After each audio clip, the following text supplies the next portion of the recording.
You've got the touch. You've got the power.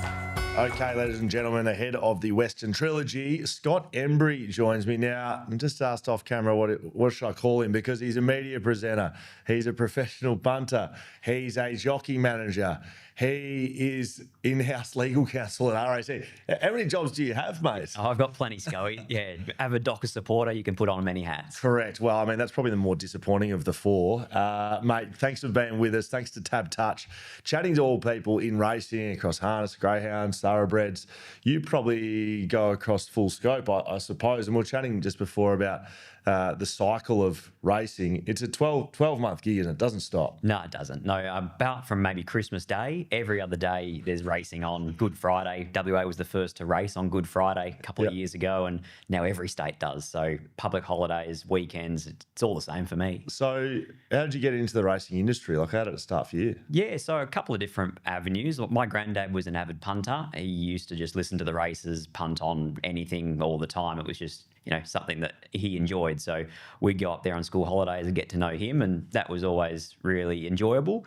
And then growing up in high school, my best mate, his dad was a bookmaker. So even before we turned 18, we started going out to the races, and that just grew from there. So you have, speaking about your granddad, like, assuming you'd have memories of like the radio going and newspapers flying and scribbling and celebrations and... Yeah, I'll send you a good old photo. I've got one. I was about 10 or 12 lying in bed with a tab form. It's quite iconic.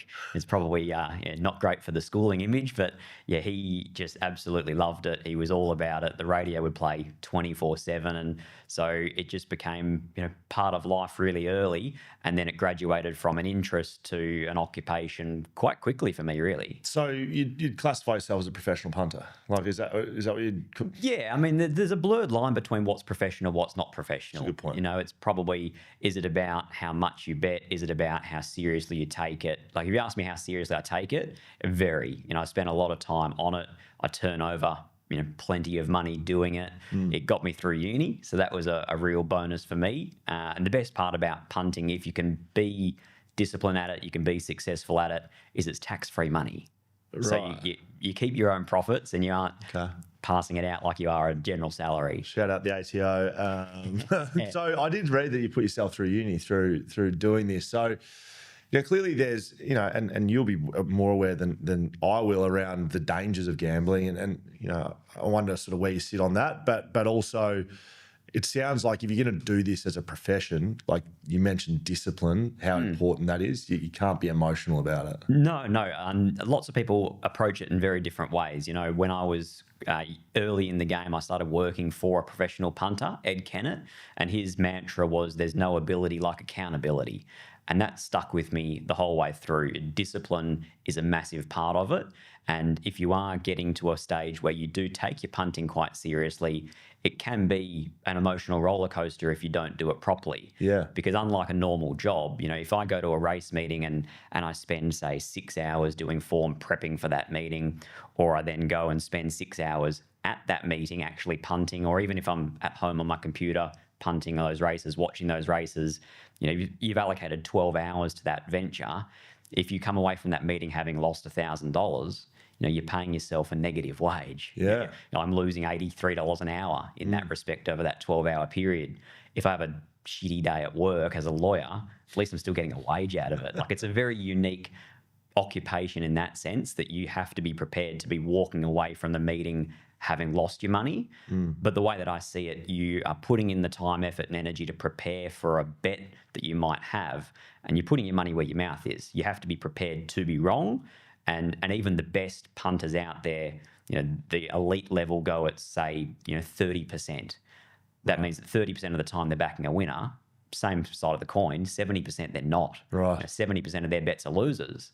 So you need to just be able to get to a mental position where you know how it works. You're going to have bad days, bad weeks, bad months, and you need to have the confidence in your own ability, in your own processes. You sound like a footy coach, to get through a bad time. Yeah, I can imagine that'd be difficult if you are banking them, and I guess that's where the issues come in. But so are you like, again, these all sound like dumb questions, but like, are you just like heavily numbers based, spreadsheets, algorithms? Is that, am I thinking of like Matt Damon in it's sort of not operations. far from that. It does feel like a bit of Matrix every now and then looking at the screens. Like, depends on how deep you go. So, I've got a software system that I purchased to help me in that respect. Yep. And basically it acts as a database. It's got all the results. It's got all what I would use. So there's so many different ways you can do form. And it's the best part about racing in terms of punting and analysis is that there are so many successful people that do it in vastly different ways.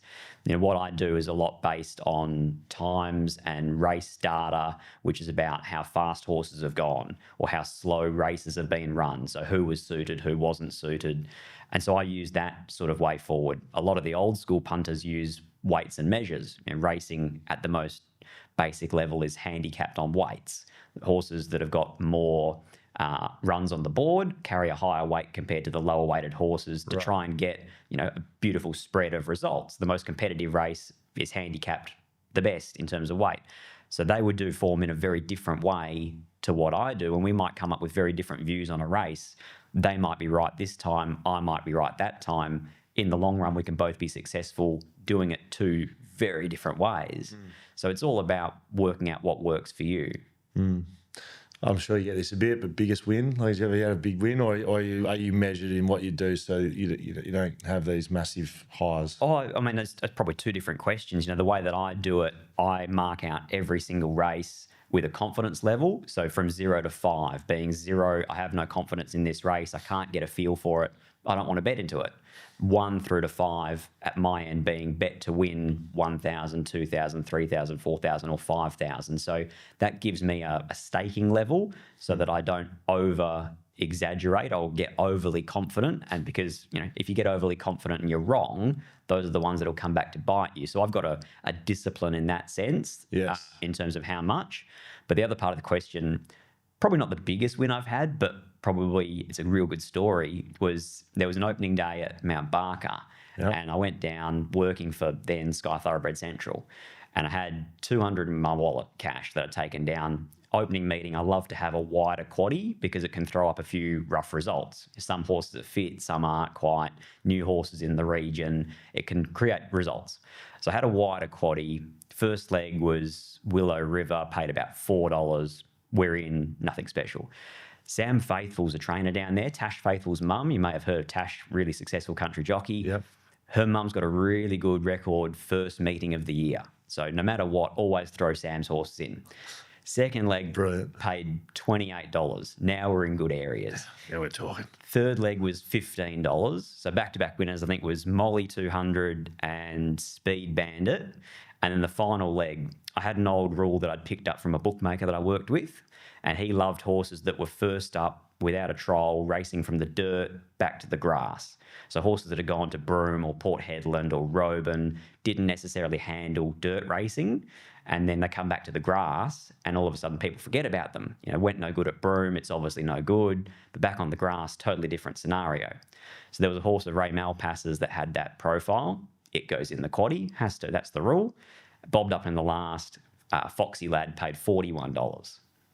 So long story short, this quaddie, $200 quaddie is paid around, the 20, I picked up about 30 grand from that $200 quaddie. And everyone on course by the last leg knew, the word spread, Scott's in for a good result here. What is he going to get?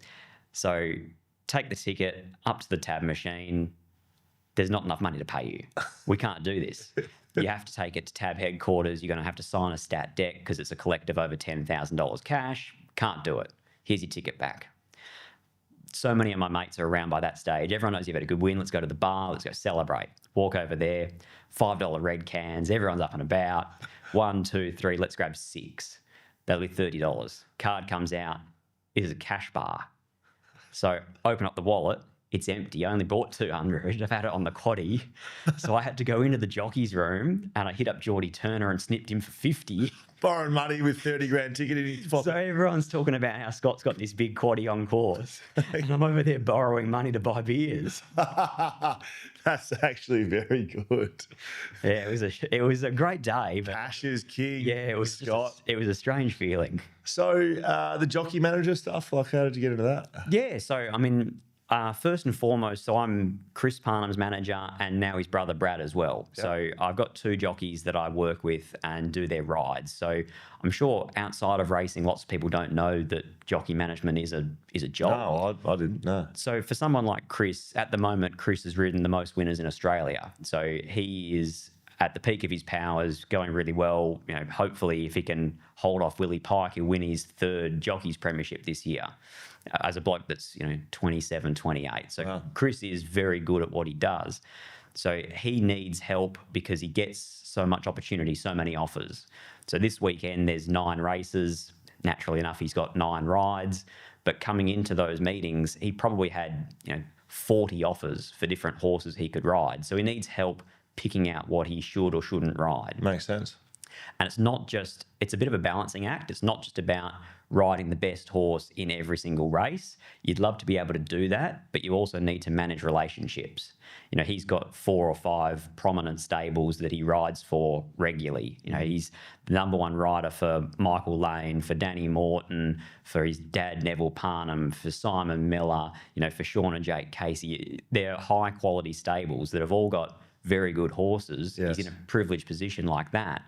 But it's also about balancing, making sure you're not upsetting people by getting off horses you would normally ride. It's a fair bit of politics, sort of. Yeah. Politics, but relationships. You're right? building relationships, maintaining relationships. I feel like a lot of the time what I'm doing is trying to keep the peace. Yeah.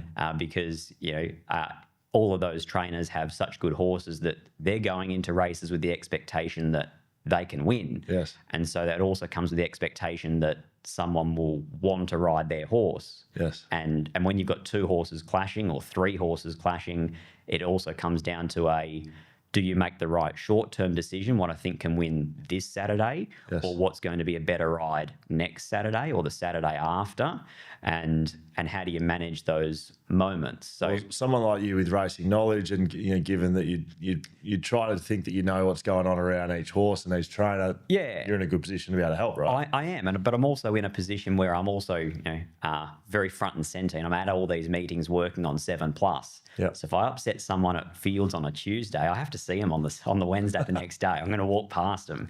You sound like an AFL player manager, mate. Like, because the same thing happens, and it's to less of an extent, right? Yeah. But because it's this just melting pot of there's only 18 teams. There's you piss one off, they're not going anywhere. No. Like, they're right there. And it's got a lot of that too, like the pressure that comes. I can fully sympathise with the trainers when they do get upset, because they're also running a business, and their business is to win races, and they've also got an ownership base that the owners have an expectation. They're the ones paying the bills for these horses. They want the best, and at the moment in the world that we're living in, if Chris is the best, you want Chris. But when you can't always get him, that's when it becomes a balancing act.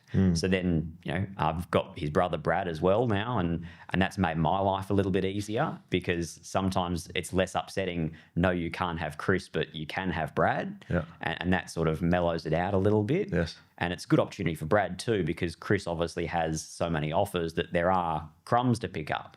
Yeah. And sometimes, Chris and I, will always make wrong decisions, pick the wrong horses, get the wrong result. Yeah. Sometimes that can be a benefit to Brad. Sometimes it's to other people.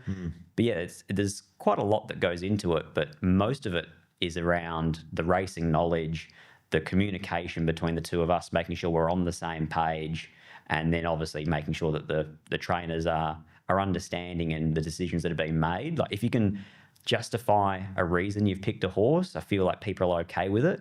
They just don't want to get left in the dark or be surprised by a decision.